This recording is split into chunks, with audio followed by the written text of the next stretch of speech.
নমস্কার, আমি তন্দ্রা। কেমন আছেন সবাই? আশা করি সবাই ভালো আছেন আর আমিও ভালো আছি। আমার আরও একটি নতুন ব্লগে আপনাদের সবাইকে স্বাগত জানাই। এখন হচ্ছে রাত্রিবেলা, তো রাত্রিবেলা রান্নাবান্না খাওয়া দাওয়া সমস্ত কাজ কমপ্লিট হয়ে গেছে। আর এই যে এখন কয়েকটা জামা কাপড় নিয়ে বসেছি। তো এর মধ্যে কয়েকটা জামা কাপড় রেগুলার যে জামা কাপড় পরার জন্য হয়, তো সেগুলোও কিছু কিছু আছে। আর কিছু কিছু জামা কাপড় বার করেছি আলমারি থেকে। আসলে কালকে একটা জায়গায় যাওয়ার আছে, তো সেখানে যাওয়ার জন্য জামা কাপড়গুলো গোছাবো। প্রচণ্ড ঠান্ডা লাগার কারণে গলাটা ভীষণ পরিমাণে ব্যথা, আর যতবারই ঢোক গিলছি ততবারই কিন্তু ব্যথায় এক প্রকার চমকে ওঠার মতো অবস্থা আমার। আর তার সাথে নাকটাও যেহেতু বন্ধ, তো কথা কিন্তু ক্লিয়ারভাবে আসছে না। তো প্লিজ আপনারা একটু অ্যাডজাস্ট করে নেবেন। এখন এই যে বসেছি যে জামা কাপড়গুলো নিয়ে যাব, তো সেইগুলো একটু ঠিকঠাক করব। এই যে ওড়না বা যে সমস্ত জামা কাপড়গুলো আছে, তো এগুলো কিন্তু মেশিনে ধোয়ার ফলে অনেকটা যেহেতু প্রেশার পড়ে মেশিনে ধুলে, তো সেইগুলো কি হয় সাইড দিয়ে সুতো বেরিয়ে যায় এবং সেগুলো দেখতে বেশ খারাপ লাগে। তো সেই সুতোগুলো যতটা সম্ভব কাঁচি দিয়ে কেটে একটু ঠিক করে নেব। এই যে জ্যাকেটটা, এটা বিয়েরও অনেক বছর আগে নেওয়া। আর তখনকার দিনে এটার দাম নিয়েছিল 500 টাকা, যেটা আমার এখনও মনে আছে। কারণ তখনকার দিনে এই টাকাটায় অনেকটা কস্টলি ছিল। তো শুধুমাত্র ভীষণই পছন্দ হয়েছিল তাই নেওয়া হয়েছিল। আসলে মেয়েদের জীবনটা এমনই যে বিয়ের আগে নিজের ইচ্ছে মতো সাজা খাওয়া বেড়ানো সবটাই করা হয়। আবার সেই মেয়েটাকে একসময় পরিস্থিতির চাপে পড়ে অপছন্দের সব কিছুকে মেনে নিয়ে হাসি মুখেই জীবনটাকে কাটিয়ে দিতে হয়। কাউকে কিছু বলারও থাকে না, কোনো কিছু করারও থাকে না। এটা হচ্ছে পরের দিন সকালবেলা। আর এতক্ষণ তো অনেক কিছুই আপনাদেরকে বললাম, তবে আমি যে কোথায় যাচ্ছি ব্যাগ গুছিয়ে সেটাই কিন্তু আপনাদের সাথে শেয়ার করা হয়নি। তো আমি যাচ্ছি বাবার বাড়ি। প্রায় টানা 6 থেকে 7 মাস পর আজকে ফাইনালি যাচ্ছি বাবার বাড়ি, মাত্র 4 দিনের ছুটি নিয়ে। তবে সেই ছুটিটা কমবে বই বাড়বে না, সেটা কিন্তু আমি ভালো করেই বুঝে গেছি। আজকে আর তেমন কিছু কাজ করব না। এই 10টা নাগাদই বেরিয়ে যাব, কারণ 10:30টার সময় ট্রেন আছে।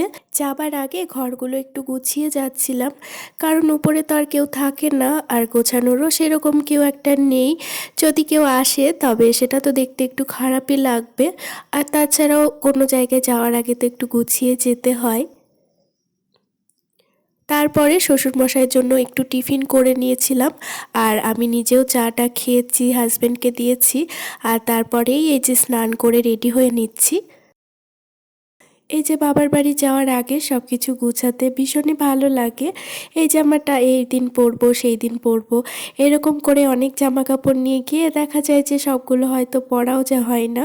তবুও কিন্তু ভীষণই ভালো লাগে। তবে সেখানে গিয়ে সেই সমস্ত জিনিসগুলো যখন পরে আর বাড়ি আসার সময় সেগুলো যখন গোছাতে চাই, তখন ভীষণই খারাপ লাগে, একদমই ইচ্ছে করে না। আর মনটাও ভীষণ খারাপ করে।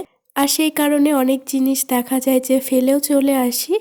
আর অনেক দিন পর পর যাওয়াতে সেই জিনিসটা আমারও আর কোনো কাজে লাগে না।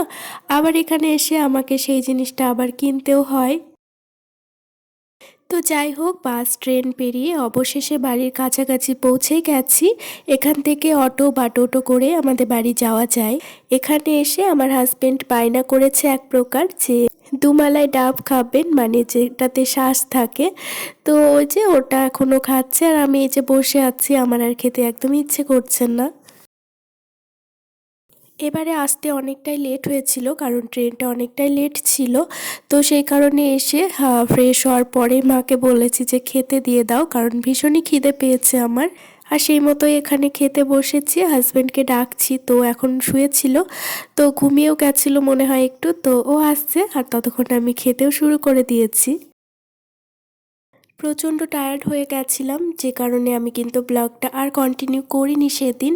তো তো এই ভিডিওটা হচ্ছে তার পরের দিনের। এখন আপনারা দেখতে পাচ্ছেন যে আমরা কোথাও যাচ্ছি।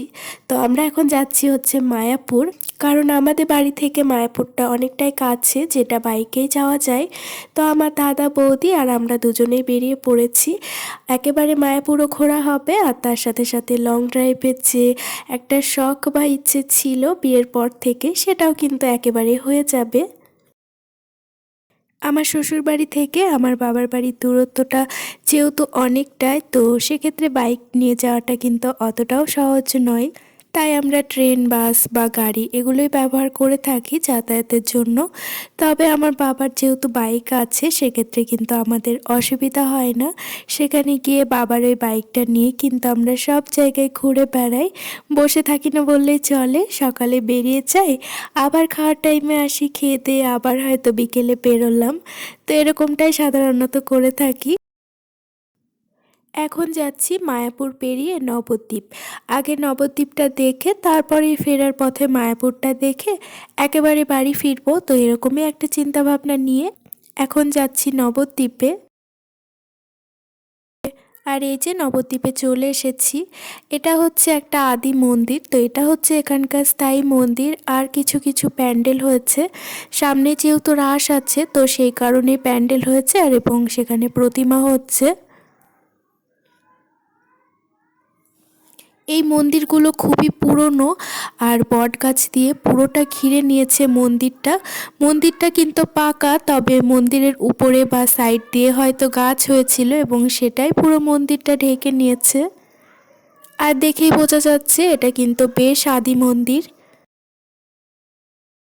এই যে একটা মন্দিরে ঢুকছি, তো ঢোকার সময় আমি বুঝতে পারিনি যে এটা মন্দির, কারণ এখানে অনেক আশ্রমও আছে। অনেক জায়গায় গিয়ে দেখছি যে সেটা আশ্রম বা থাকার জায়গা, তো আবার ঘুরে আসছি। তো এরকম করে এটাও ভাবতে পারিনি যে এটা একটা মন্দির। তো ফাইনালি গিয়ে দেখলাম এটা একটা মন্দিরই ছিল। তো গুহার মধ্যে দিয়ে গিয়ে তারপর বেরিয়ে এই যে এই ধরনের কৃষ্ণের যে লীলাগুলো আছে, সেই মূর্তিগুলোই এখানে পরপর সাজানো আছে। মূর্তিগুলো একদম বাইরেই অবস্থিত, তো রোদ ঝড় জলেও এত সুন্দরভাবে টেকসই আছে। আমার দাদা বলছিল যে এগুলো কিন্তু সারা বছরই এইভাবে বাইরেই থাকে। আর যেহেতু রাস আছে, সেই উপলক্ষে এখন কাজ চলছে সেখানে। মূর্তিগুলোকে ধোয়া মোছা চলছে, পরিষ্কারের কাজ চলছে। তারপর যে আগাছাগুলো আছে সেগুলো কিন্তু পরিষ্কার করা হচ্ছে সেখানে। মায়াপুরে আমি এর আগের বারও এসেছিলাম, তবে নবদ্বীপে কিন্তু এই প্রথমই এসেছি। আর এগুলোও কিন্তু প্রথমই দেখছি। তবে মায়াপুরটা কিন্তু এর আগেও একবার এসেছিলাম। এখন এসেছি একটা মিউজিয়ামে, তো সেটার জন্য আবার এক্সট্রা করে একটা টিকিট কাটতে হয়েছে। আর টিকিট কেটে এসেছি এই যে মিউজিয়াম। তো এর মধ্যেও এইরকম করে অনেকগুলো ঠাকুর সাজানো আছে। আর সব থেকে সুন্দর লাগলো এটাই, এই যে রাধাকৃষ্ণ আছে আর তার পাশে তার সখীরাও আছে। তো এটা দেখতে কিন্তু ভীষণ সুন্দর লাগছিল। আর এই যে এখানে একটা গোপাল আছে, দোল খাচ্ছিল।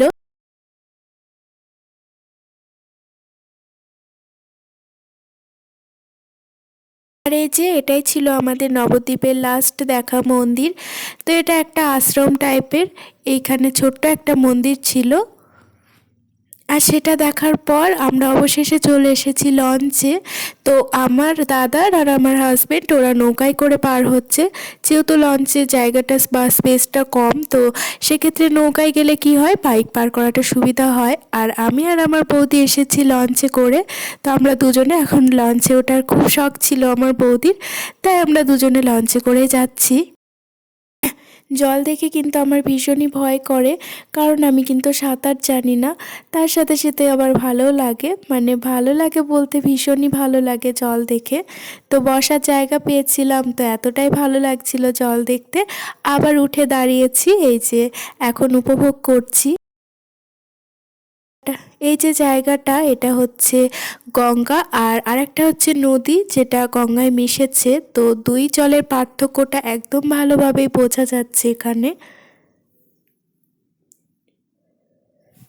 প্রকৃতির কি অপরূপ দৃশ্য, তাই না? জলে জলে তো মিলেই যায়, তবে ওই যে জায়গাটা সেটা কিন্তু স্পষ্টই বোঝা যাচ্ছিল। তারপর অবশেষে চলে এসেছি এই যে মায়াপুরের যে মন্দির সেইখানে। তো মায়াপুরে দুটো মন্দির আছে, তো একটা মন্দিরে আমরা আর যাইনি।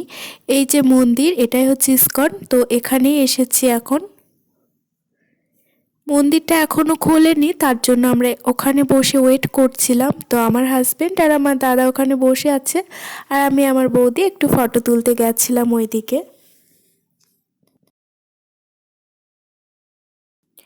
আর এই যে বাড়ি চলে এসেছি, তো বাড়ি এসে চা খেয়ে নিলাম। আর তারপরে আসার সময় একটু দেশি মুরগির মাংস এনেছিলাম। তো সকালে তো নিরামিষ খেয়ে যাওয়া হয়েছিল, সেই জন্য এনেছিলাম একটু, আর সেটাই এখন রান্না করছি। মাংসটা হলে মাই বলে রান্না করতে, বেশিরভাগ সময়টা আমি করে থাকি, কারণ আমার হাজব্যান্ড আবার একটু নাকতোলা টাইপের, এরকম খাবো না সেরকম খাবো না এরকম বলে থাকে, তো সেই জন্যই করা। আজকের ভিডিওটি আপনাদের কেমন লাগলো তা একটি কমেন্ট করে জানাতে ভুলবেন না। ভালো লাগলে একটি লাইক করে দিতে পারেন, আর আমার পাশে থাকার জন্য আমার চ্যানেলটি সাবস্ক্রাইব করে দিতে পারেন। আজকের মতো ভিডিওটি তাহলে এখানেই শেষ করছি। আপনারা সবাই খুব ভালো থাকবেন, সুস্থ থাকবেন।